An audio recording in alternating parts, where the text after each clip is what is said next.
আকাশবাণী আগরতলা। স্থানীয় সংবাদ পড়ছি চন্দন লেখাপাল। এখনকার বিশেষ বিশেষ খবর হলো, মুখ্যমন্ত্রী অধ্যাপক ড মানিক সাহা বলেছেন, ত্রিপুরা উত্তর পূর্বাঞ্চলের রাজ্যগুলির মধ্যে মোট অভ্যন্তরীণ উৎপাদনের ক্ষেত্রে দ্বিতীয় স্থানে রয়েছে। ১৯৭১ সালের ভারত পাক যুদ্ধ জয়ের স্মরণে আজ যথাযোগ্য মর্যাদায় বিজয় দিবস উদযাপিত। প্রধানমন্ত্রী নরেন্দ্র মোদী আগামীকাল রাজস্থানের জয়পুরে ৪৬,৩০০ কোটি টাকারও বেশি মূল্যের প্রকল্পের উদ্বোধন ও ভিত্তিপ্রস্তর স্থাপন করবেন। মুখ্যমন্ত্রী অধ্যাপক ড মানিক সাহা আগামী ১৮ ডিসেম্বর আগরতলার স্বামী বিবেকানন্দ ময়দানে দুদিনব্যাপী রাজ্যভিত্তিক খেলো ত্রিপুরা প্যারা অলিম্পিক্সের উদ্বোধন করবেন। এবারে আসছি বিস্তারিত সংবাদে। মুখ্যমন্ত্রী অধ্যাপক ড মানিক সাহা বলেছেন, ত্রিপুরা উত্তর পূর্বাঞ্চলের রাজ্যগুলির মধ্যে মোট অভ্যন্তরীণ উৎপাদনের ক্ষেত্রে দ্বিতীয় স্থানে রয়েছে। আজ মুম্বাই উত্তর পূর্ব বৈশ্বিক বিনিয়োগকারীদের শীর্ষ সম্মেলনে বক্তব্য রাখতে গিয়ে তিনি কথা বলেন। মুখ্যমন্ত্রী বলেন, প্রধানমন্ত্রী নরেন্দ্র মোদী সব সময় উত্তর পূর্বাঞ্চলের রাজ্যগুলিকে অষ্টলক্ষ্মী হিসেবে সম্বোধন করেন এবং এই রাজ্যগুলির উন্নয়নে প্রাধান্য দিয়ে থাকেন। তিনি বলেন, ত্রিপুরায় যথেষ্ট সম্পদ রয়েছে এবং রাজ্য কৃষিক্ষেত্র সহ অন্যান্য গুরুত্বপূর্ণ ক্ষেত্রে অর্থনৈতিকভাবে স্বাবলম্বী হয়ে উঠছে। অনুষ্ঠানে অন্যান্যদের মধ্যে বক্তব্য রাখেন কেন্দ্রীয় যোগাযোগ মন্ত্রী তথা উত্তর পূর্বাঞ্চলের ডোনার মন্ত্রী জ্যোতিরাদিত্য সিন্ধিয়া, মেঘালয়ের মুখ্যমন্ত্রী কনরাড সাংমা, ডোনার মন্ত্রকের সচিব চঞ্চল কুমার প্রমুখ। আজ বিজয় দিবস। রাষ্ট্রপতি দ্রৌপদী মুর্মু, উপরাষ্ট্রপতি জগদীপ ধনখড়, প্রধানমন্ত্রী নরেন্দ্র মোদী এবং প্রতিরক্ষা মন্ত্রী রাজনাথ সিং আজ বিজয় দিবস উপলক্ষে ১৯৭১ সালের যুদ্ধের বীর সৈনিকদের প্রতি শ্রদ্ধা জানান। সামাজিক মাধ্যমে এক বার্তায় রাষ্ট্রপতি মুর্মু সাহসীদের চূড়ান্ত আত্মত্যাগের কথা স্মরণ করে বলেন যে, তাদের জীবনের কাহিনী প্রত্যেক ভারতীয়কে অনুপ্রাণিত করে এবং তা জাতীয় গর্বের উৎস। উপরাষ্ট্রপতি ১৯৭১ সালের যুদ্ধের শহীদদের প্রতি শ্রদ্ধা নিবেদন করেন এবং সৈনিকদের বীরত্বপূর্ণ নিঃস্বার্থ আত্মত্যাগের প্রশংসা করেন। প্রধানমন্ত্রী তাঁর বার্তায় সাহসী সৈন্যদের সাহস ও আত্মত্যাগকে সম্মান জানিয়ে বলেন যে, সৈন্যদের নিঃস্বার্থ উৎসর্গ এবং অটল সংকল্প দেশকে রক্ষা করেছে এবং জাতির জন্য গৌরব এনেছে। প্রতিরক্ষামন্ত্রী রাজনাথ সিং নতুন দিল্লিতে জাতীয় যুদ্ধ স্মৃতিসৌধে পুষ্পস্তবক অর্পণ করেন। প্রতিরক্ষা প্রতিমন্ত্রী Sanjay Seth, chief of defence staff general Anil Chauhan, সেনাপ্রধান জেনারেল উপেন্দ্র দ্বিবেদী, বায়ুসেনা প্রধান air chief marshal AP Singh, প্রতিরক্ষা সচিব রাজেশ কুমার সিং এবং নৌবাহিনীর ভাইস প্রধান ভাইস অ্যাডমিরাল কৃষ্ণ স্বামীনাথনও পুষ্পস্তবক অর্পণ করেন। রাজ্যপাল ইন্দ্রসেনা রেড্ডি নাল্লু আজ মহান বিজয় দিবস উপলক্ষে আগরতলা লিচুবাগানস্থিত অ্যালবার্ট এক্কা পার্কে শহীদ বেদিতে পুষ্পার্ঘ্য অর্পণ করেন। সেনাবাহিনীর ৫৭ নম্বর মাউন্টেন আর্টিলারি ব্রিগেডের উদ্যোগে আয়োজিত সাইকেল র্যালির উদ্বোধন করেন তিনি।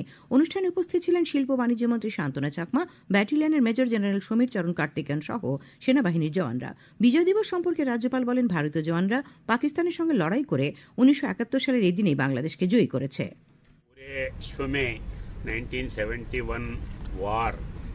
एक हिस्टोरिकल वॉर है जिसमें पाकिस्तान के 90,000 सोल्जर्स सरेंडर हुए हैं। इतने बड़े प्रमाण पे सरेंडर हुए सो मौका ने वैसे किसी देश में कहाँ भी नहीं हुआ है।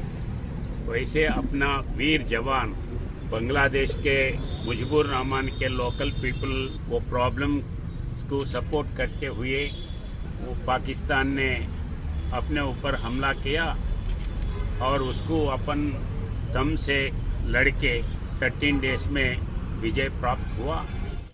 ভারতীয় জওয়ানদের আত্মবলিদানের এই ইতিহাসকে স্মরণ করে তিনি তাদের ও তাদের পরিবারবর্গের প্রতি গভীর শ্রদ্ধা জ্ঞাপন করেন। বিজয় দিবস উপলক্ষে আজ আগরতলা আখাউড়া সীমান্ত ১৯৭১ সালের মুক্তিযুদ্ধের ৫৩তম বার্ষিকী স্মরণে ভারতীয় বাংলাদেশি সশস্ত্র বাহিনী একত্রিত হয়। তারা শুভেচ্ছা ও মিষ্টি বিনিময় করেন।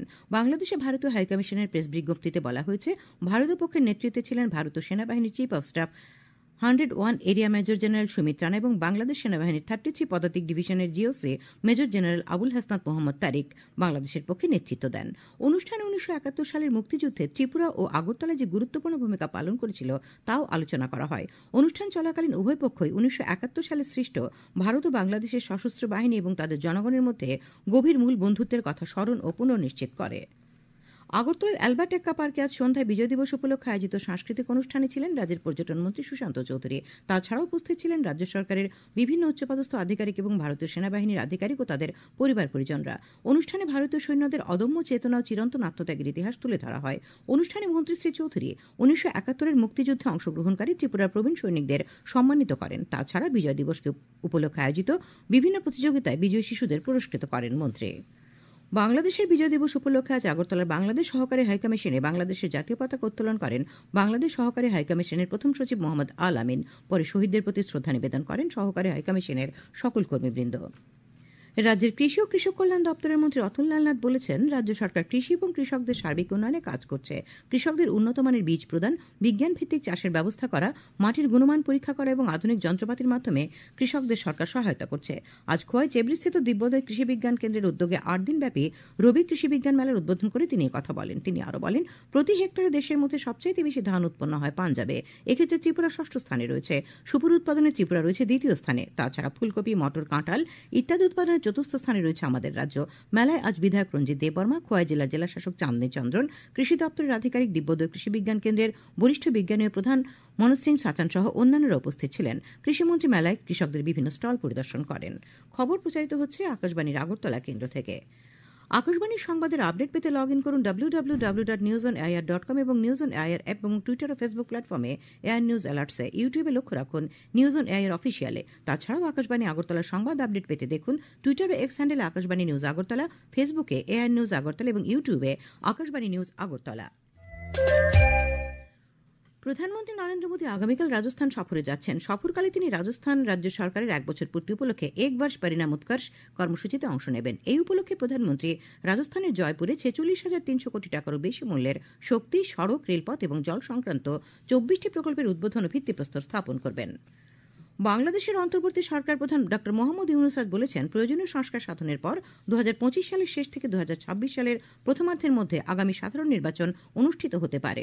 বিজয় দিবস উপলক্ষে আজ সকালে জাতির উদ্দেশ্যে ভাষণ দেওয়ার সময় তিনি কথা বলেন। তিনি বলেন যে নির্বাচনের সময়সীমা নির্বাচনী সংস্কার কমিশন এবং সংবিধান সংস্কার কমিশনের সুপারিশের উপর নির্ভর করে। তাছাড়া বাংলাদেশের অন্যতম প্রধান রাজনৈতিক দল বাংলাদেশ জাতীয়তাবাদী দল বিএনপি গত 3 মাস ধরে নির্বাচনী পরিকল্পনার জন্য মোহাম্মদ ইউনূসের নেতৃত্বাধীন অন্তর্বর্তী সরকারের উপর চাপ সৃষ্টি করে আসছে। বিএনপির ভারপ্রাপ্ত চেয়ারপারসন তারেক রহমান গতকাল বলেছেন, রাষ্ট্র সংস্কারে অন্তর্বর্তী সরকারের আরও কত মাস সময় লাগবে তা জানার অধিকার জনগণের আছে। তার আগে বাংলাদেশের রাষ্ট্রপতি মোহাম্মদ শাহাবুদ্দিন আজ 54তম বিজয় দিবস উপলক্ষে ঢাকার উপকণ্ঠে জাতীয় স্মৃতিসৌধে পুষ্পস্তবক অর্পণ করে 1971 সালের মুক্তিযুদ্ধের শহীদদের প্রতি শ্রদ্ধা নিবেদন করেন। ড মোহাম্মদ ইউনূস এবং বাংলাদেশ সফররত তিমুর লেস্তের রাষ্ট্রপতি হোসে রামোস হর্তা জাতীয় স্মৃতিসৌধে পুষ্পস্তবক অর্পণ করে শহীদদের প্রতি গভীর শ্রদ্ধা নিবেদন করেছেন। বাংলাদেশে ভারতীয় হাইকমিশন ও বাংলাদেশের জনগণকে শুভেচ্ছা জানিয়েছে। শুভেচ্ছা বার্তায় বলা হয়, বিজয় দিবস ভারত ও বাংলাদেশের মধ্যে মৈত্রীর দৃঢ় বন্ধনের প্রতীক, যা মুক্তিযোদ্ধা এবং ভারতীয় সৈন্যদের যৌথ আত্মত্যাগের দ্বারা চিরস্থায়ী হয়েছে।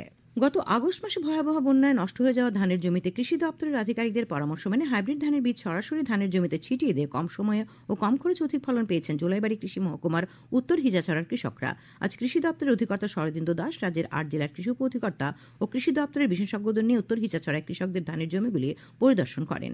জোলাইবাড়ী কৃষি মহকুমার কৃষি তত্ত্বাবধায়ক শ্রীদাম দাস জানান, কম সময়ে ও কম খরচে ধান চাষ করে ফলন বেশি হওয়ায় ভবিষ্যতে বীজতলায় ধানের চারা তৈরি না করে সোজাসুজি ধানের জমিতে একটি নির্দিষ্ট পদ্ধতি মেনে ধান বীজ ছিটিয়ে ধান চাষ করা যায় কিনা এই বিষয়ে পরীক্ষা নিরীক্ষা ও গবেষণা করতে কৃষি দপ্তরের অধিকর্তার নেতৃত্বে দপ্তরের বিভিন্ন স্তরের আধিকারিকরা আজ এই পরিদর্শন করেন।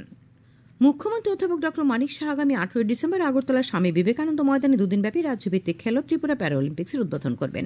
ক্রীড়া ও যুব বিষয়ক দপ্তরের মন্ত্রী টিঙ্কু রায় সচিবালয়ে এক সাংবাদিক সম্মেলনে এই কথা জানান। তিনি জানান, 2 দিনব্যাপী অনুষ্ঠানে সমাজ কল্যাণ দপ্তরের পক্ষ থেকে 50টি স্টল খোলা হবে। সেখানে দিব্যাঙ্গদের মধ্যে ইউআইডি কার্ড প্রদান সহ 2279 জন নথিভুক্তকে গত বছরের মতো সামাজিক ভাতা দেওয়া হবে। তিনি বলেন, একই সঙ্গে ভালো ফল করার জন্য মাধ্যমিকের 5 জন দিব্যাঙ্গ ছাত্রছাত্রীকে 24,000 টাকা করে এবং উচ্চ মাধ্যমিকের 5 জন দিব্যাঙ্গ ছাত্রছাত্রীকে 54,000 টাকা দেওয়া হবে। তিনি বলেন, খেলায় ক্রিকেট, ফুটবল সহ 14টি বিষয় রাখা হয়েছে। মন্ত্রী বলেন, এই অনুষ্ঠান আয়োজন করার মূল উদ্দেশ্য দিব্যাঙ্গদের খেলাধুলার প্রতি উৎসাহিত করা এবং তাদের সম্পর্কে গৃহীত বিভিন্ন প্রকল্প সম্পর্কে তাদের অবগত করা। অনুষ্ঠানের দ্বিতীয় তথা সমাপ্তি দিনে বিভিন্ন খেলায় বিজয়ীদের পুরস্কৃত করা হবে। অনুষ্ঠানে অন্যান্যদের মধ্যে উপস্থিত থাকবেন স্পেশাল অলিম্পিক ভারতের সভাপতি এবং special Olympic Asia Pacific advisory কাউন্সিলের চেয়ারপারসন ড মল্লিকা নাড্ডা। আবহাওয়া। আজকে সর্বনিম্ন তাপমাত্রা দেখা গেছে 9.8 ডিগ্রি সেলসিয়াস। এই মরশুমে আজ তাপমাত্রা 9-এর ঘরে নেমেছে। আগামীকাল আকাশ পরিষ্কার থাকবে, সকালে কুয়াশা পড়বে। তাপমাত্রা সর্বোচ্চ 27 ডিগ্রি সেলসিয়াস এবং সর্বনিম্ন 11 ডিগ্রি সেলসিয়াসের কাছাকাছি থাকবে। শেষ করার আগে খবরের বিশেষ অংশগুলি আর একবার। মুখ্যমন্ত্রী অধ্যাপক ড মানিক সাহা বলেছেন, ত্রিপুরা উত্তর পূর্বাঞ্চলের রাজ্যগুলির মধ্যে মোট অভ্যন্তরীণ উৎপাদনের ক্ষেত্রে 2য় স্থানে রয়েছে। 1971 সালে ভারত পাক যুদ্ধ জয়ের স্মরণে আজ যথাযোগ্য মর্যাদায় বিজয় দিবস উদযাপিত। প্রধানমন্ত্রী নরেন্দ্র মোদী আগামীকাল রাজস্থানের জয়পুরে 46,300 কোটি টাকারও বেশি মূল্যের প্রকল্পের উদ্বোধন ও ভিত্তিপ্রস্তর স্থাপন করবেন। মুখ্যমন্ত্রী অধ্যাপক ড মানিক সাহা আগামী 18 ডিসেম্বর আগরতলার স্বামী বিবেকানন্দ ময়দানে 2 দিনব্যাপী রাজ্যভিত্তিক খেলো ত্রিপুরা প্যারাঅলিম্পিক্সের উদ্বোধন করবেন। স্থানীয় সংবাদ আজকের মতো এখানেই শেষ হলো।